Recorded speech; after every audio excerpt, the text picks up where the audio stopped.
Sweden used to be a model country, a place where rational and honest people enjoyed great schools and free healthcare, a place of freedom and equality.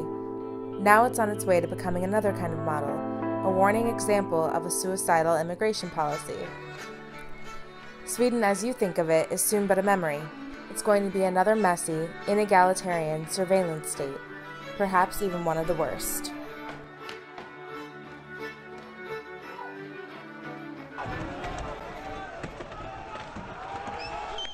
Immigration can be great for a country.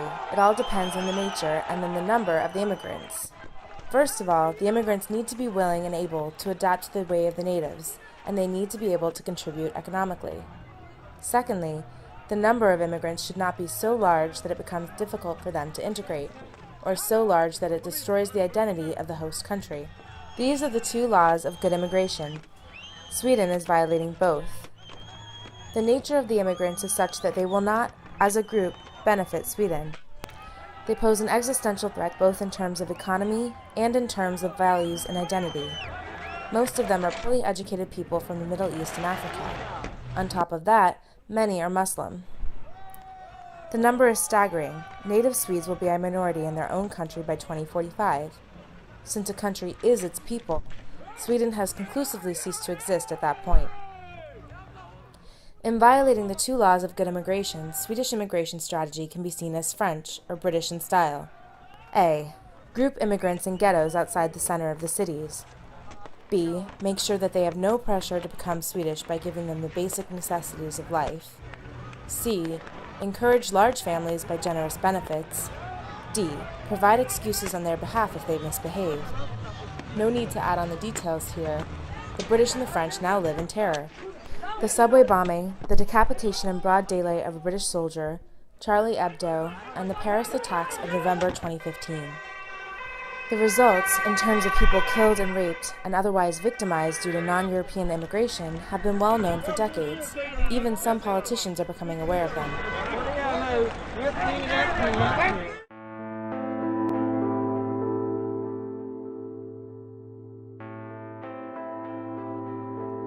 What will the future be like? Children are the future, and the future is, as said, one where natives born to native parents are becoming a minority by mid-century.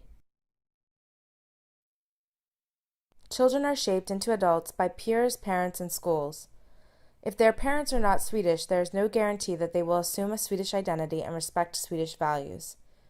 Immigrants to Sweden are often not excited about throwing out their old identity and becoming Swedes. In fact, Swedes themselves strongly discourage the immigrants from accepting a traditional Swedish identity.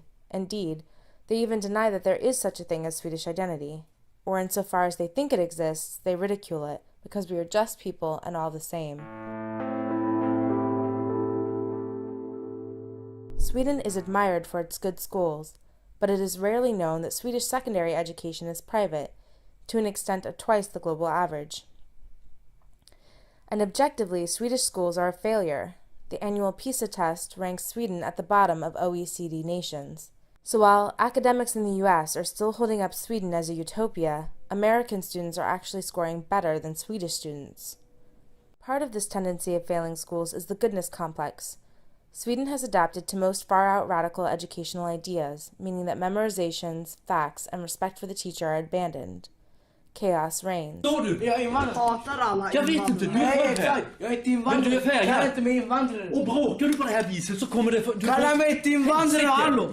Så kommer du få ett helsike. Fucking snurre, vem kallar dig invandrare? Sluta med dig. Inga sådana där, då åker du ut. Jag vill inte ha. Och du kallar mig inte rasist. Du kallar mig inte invandrare. Ja, men lägg av. Fortsätt. Sätt dig. Försvinn härifrån. Jag vill inte ha dig här. Försvinn. Försvinn. Chaos mostly hurts the most vulnerable students in need of structure. Some of these are immigrant children. Another part of the explanation is immigration. As ill-prepared foreign students are struggling, they are slowing down the education for the native students. Also, immigration with low aptitude simply bring their low aptitude with them from where they came. Syrians will score lower than Iranians and higher than Nigerians whether they are in their own home countries or in Sweden. Since Swedes want to be the goodest in the world, they will not talk about this explanation, which is nice of them, but it also prevents them from taking rational measures. Therefore, despite data showing the immigrant children are testing worse than natives, they think the immigration is good for their schools.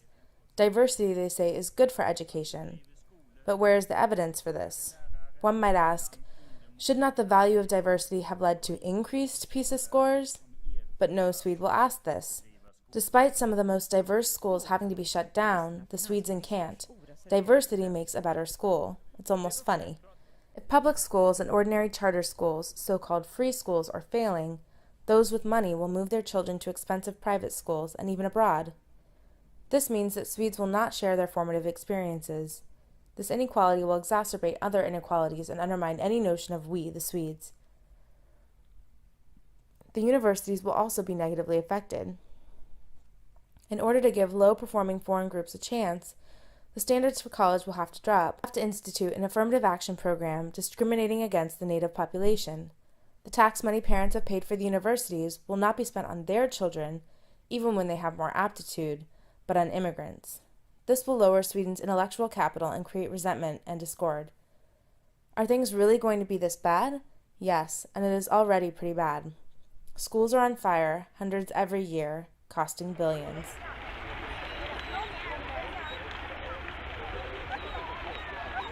Det finns ingenting kvar nästan. Violence.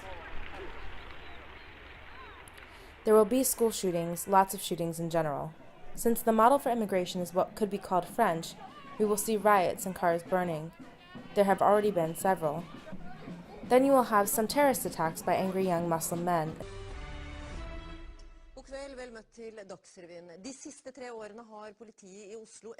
Just as Norway, Sweden has already begun to experience new forms of violence against women, for example, group rapes. Recently, a girl was gang raped by some Somali men. She later killed herself. This form of violence was virtually unheard of, and some would see it as an unacceptable price to pay for whatever benefit non-European immigration is thought to bring. Things will get much worse for women, as both their safety and their rights will be threatened by reactionary immigrants. As we have seen, the French model of allowing immigrants to form parallel societies means that worlds can avoid colliding for a while. Medieval views on women can therefore coexist with extravagant feminism. While girls are being thrown off of balconies for disobeying the patriarchy, yes, this happens frequently in the new Sweden, feminists are focusing on a gender wage gap and are imitating USA's queer and transgender issues. Swedish feminists have continued to be super radical, while also embracing the project of importing ultra-patriarchal and macho ideals from the worst places on earth for women. This is darkly comical. Radical women defending the importation of people who want to take away their rights. Once the worlds collide, it is a question of power, and unfortunately, a civilized person can't do much to resist a violent bigot, so there will be concessions. Women in Norway have already begun to color their blonde hair dark to avoid harassment. Similar concessions in dress and other private behavior will occur in Sweden. In Sweden, bathhouses have been gender segregated in order to humor a puritanical immigrant sensibility. What is true about women will be true about gays. At this point, gay people have often lived in gay-friendly areas of big cities, but one day they will be unable to escape homophobic attitudes. Already, gay men in immigration communities pretend to be straight.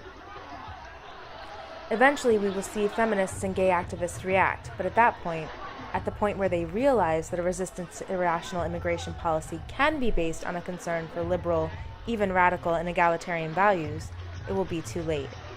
They will have to accept that a large portion of Swedes will be anti-women's rights and anti-gay, a collapse in common values that will create stress on an everyday scale. Important freedoms will be lost.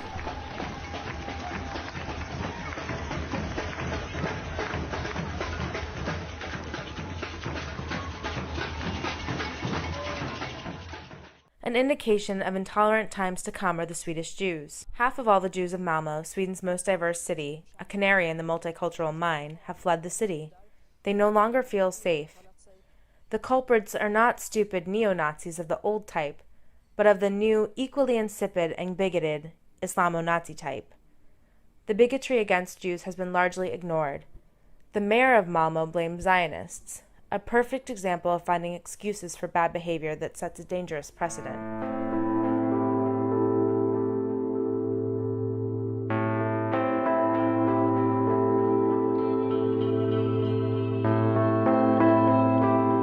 The result of the failure of ignoring the two laws of good immigration, the right immigrants and the right number of them, is predictable, particularly in combination with the establishment's refusal to take responsibility or accept any criticism.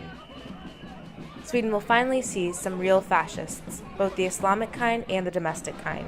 These radicals will provide raison d'etre for each other, in an ever more destructive spiral of violence.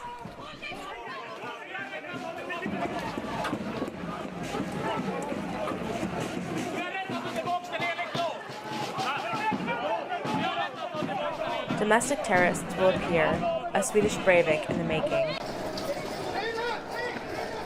And so security will be tightened, cameras in schools and trains everywhere. As this is a practical matter, Swedes will excel. The police will have increased number and powers. The wealthy will buy security from private firms. There will then be a gun debate similar to the one in the US. Freedoms will have to be taken away from a people where too many are not to be trusted. A people without virtue cannot have rights.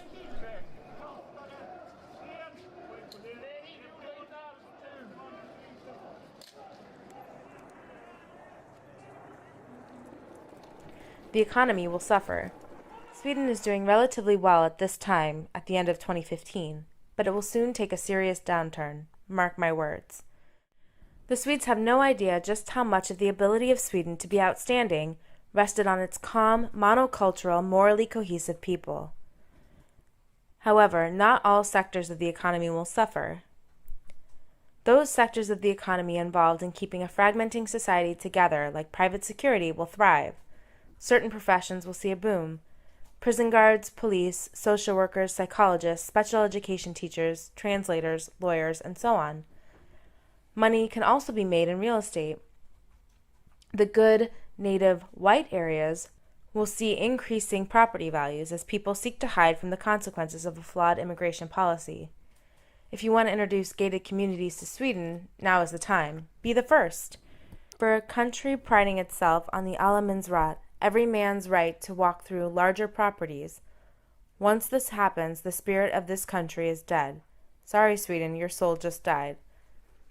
Many Swedes will simply leave, speeding up the process. The greatest losers are ordinary middle-class or working-class Swedes, and the old, who tomorrow will wake up in a foreign land.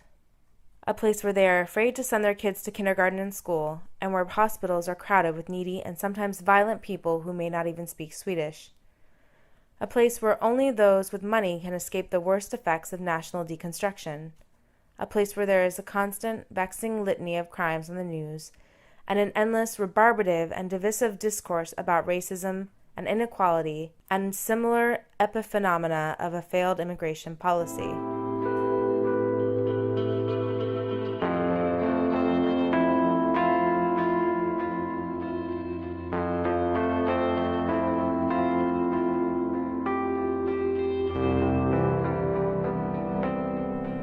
Why do Swedes want to expose themselves and their children to these certain evils?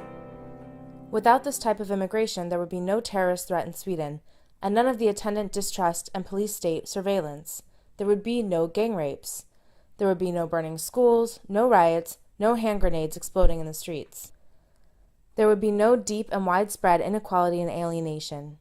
There would be no high-strung PC police and thought crimes, and no sizable left-wing and right-wing extremism. There would be no endless, repetitive, obfuscatory, and boring public and private discourse on how to deal with immigration-related worries. So why? Why do Swedes voluntarily and unnecessarily invite into their country all the troubles that they have so far escaped? Why exchange peace and prosperity for fear and inequality? There are 5 main reasons. First, there has been peace and prosperity for as long as Swedes can remember. This means that they take order for granted. They think peace and cohesion is normal.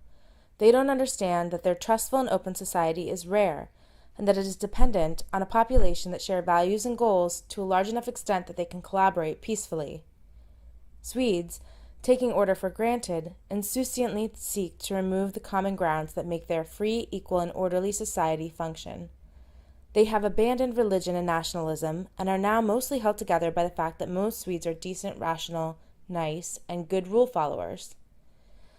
They don't understand that countries like Libya, Iraq, and Syria fail to function as anything but authoritarian states because they are ethnically and religiously diverse and lack a proper cohesive patriotism. Swedes are voluntarily creating a similar fragile and hard-to-govern society, having no idea about the immense value of their hard-won moral and national homogeneity. This is ignorance. Second, they are rationalistic in their worldview. Nations, religions, and races are all just silly old irrational notions. This is fine. There's even truth in it, but Swedes at the same time believe that everyone is the same as they are. Everyone is equal. Everyone simply wants to get a good job. The Swedes, in effect, think that they are the measure of all man. If someone is begging, or a criminal, or a radical, or violent, then this, the Swedes think, is a form of illness that they can't be held responsible for. They really aren't like that. They're just like us. They just need a hug. It's a form of naivete. They believe that just because their secular liberal democracy is the most rational, it will also be accepted by all in due time. As if barbarians did not overrun Rome and Spartans didn't defeat the Athenians, events the Swedes know literally nothing about. Third, the goodness complex. Having failed to defeat Hitler in the Second World War, now they want to be the best at fighting evil and being good. Good in the most radical way possible. They take in more refugees per million inhabitants than any other country in the world. In their mind, they are a humanitarian superpower. This might seem laughable from a non-Swedish point of view, since it suggests that Sweden, a country of 9 million, can heal the world by letting in some troubled peoples, when there are billions upon billions of troubled people in the world. Clearly, Sweden can do its modest share of good by being a functioning country, a model that other people can learn from to improve themselves. And Sweden can help by having an educated population traveling out in the world to help, like many Swedish missionaries do, and by having great inventors and research institutions and businesses that greatly benefit mankind. Indeed, Sweden can clearly help many times more people by helping these people where they are, rather than helping a few by bringing them to Sweden. But none of this matters. This is not about reason. It's about being a humanitarian superhero. It's naivete. It is also hubris, a goodness complex squared with a superiority complex. All other countries have experienced social problems with immigrants, but Swedes think that they are so morally superior that these problems cannot touch them. Which brings us to, fourth, Swedes are post-Christian, both in the sense of being overtly anti-religious, but at the same time profoundly in the grip of a Christian ethics. Like good Christians, they are diffident about acting in self-interest. Sacrificing yourself to serve others is the highest moral good. Everyone is equal in the eyes of God becomes in the secular expression a complete internationalism and the denial of any national borders. The sacrifice of Christ becomes the idea that even if Swedes are harmed in the process, we must help the weak. The original sin becomes the idea that having a rich country means that they have sinned somewhere, a guilt complex that can be cleansed by taking on all the troubles of the world. Christianity and post-Christianity in Sweden, in spite of what they think, is one of the best things about Sweden, but it is a liability when applied to immigration policy. Christians in Sweden are some of the most pro-immigration because they want to help. Their motive is so pure and their view of the immigrants so idealized that all dangerous consequences are denied any weight.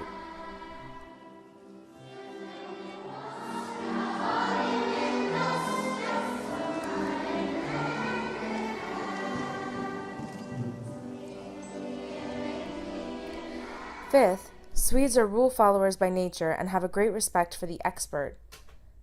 They have a great fear of not being a team player or of being regarded as outside or other, meaning that few dare to question the sagacity of the establishment's extreme and radical project of replacing the native population with a non-European one, that is, the project of annihilating Sweden.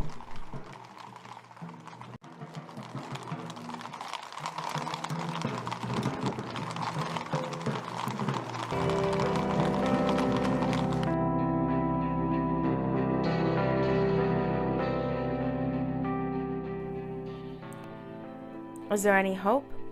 No, there is no hope. Even when the negative effects are in full effect, Swedes will blame themselves and act like Christians sacrificing themselves. Also, any reaction will be too late. Remember the fifth reason. The main concern of normal Swedes is with fitting in, having the right brand on their clothes and the most fashionable attitudes, spending money in some hip bar on the weekends. There is no intelligent debate in Sweden. It's very primitive. The immigration issue is never treated as practical questions of how many immigrants and what kind of immigrants most benefit Sweden, but rather as a question of dark versus light, good versus evil. It's a pseudo-religious space of unreason, and heterodoxy is severely punished. People lose their jobs and are hung out in the media if they dare to question the moral superpower fantasy. There are also other psychological mechanisms at play. The immigration question animates a rather boring and gray every day, and it is a morally sanctioned release for anger. They get so angry, and their anger is sanctified. It is holy anger. Even if they tried to have a more rational discussion, it would fail. For example, the ordinary decent Swede still believes that the resistance to a high level of immigration is not based on a grasp of the two principles of good immigration. They think it must have to do with loving Adolf Hitler, I kid you not. The Swedes don't get it, and never will, for they are stuck thinking in obsolete political categories of left and right, fascism and Nazism, and so on. All left liberal, educated types, often genuinely nice people, somehow have convinced themselves that they must also embrace a borderless anti-nationalism libertarian fantasy, even if it undermines the basis for the freedom and rights they rightly treasure. They can't understand that the resistance to an irresponsible and radical immigration policy can be based on the wish to preserve a free and equal society. They can't grasp that the dangerous radicals are not a few sad skinheads who live with their moms, but rather the establishment who want to dismantle the popular basis for a decent society by replacing the native population. Yes, it is darkly comical to see lefties embrace neoliberal ideas that destroy the future of the native working class and threatens important progress made for women. As I said, this is not at all a left versus right issue. The left and right have colluded in this national suicide. Let me explain. First, there is no conservative party in Sweden. The parties calling themselves right-wing are really radicals wanting to destroy tradition and communal values in the name of free markets. They are neoliberals, individualists, and anti-nationalists. The egalitarian welfare state symbolic of Sweden is their target. They want change, not preservation of values. During the time the right, Moderaterna, governed, immigration exploded. Globalization means that capital can now find new markets and cheaper labor, while the unions and the middle class in their home countries wither. In fact, the leader of Moderaterna explicitly stated that he would use immigration as a tool to crush the unions and the welfare state. The idea is that the welfare state is dependent on high taxation.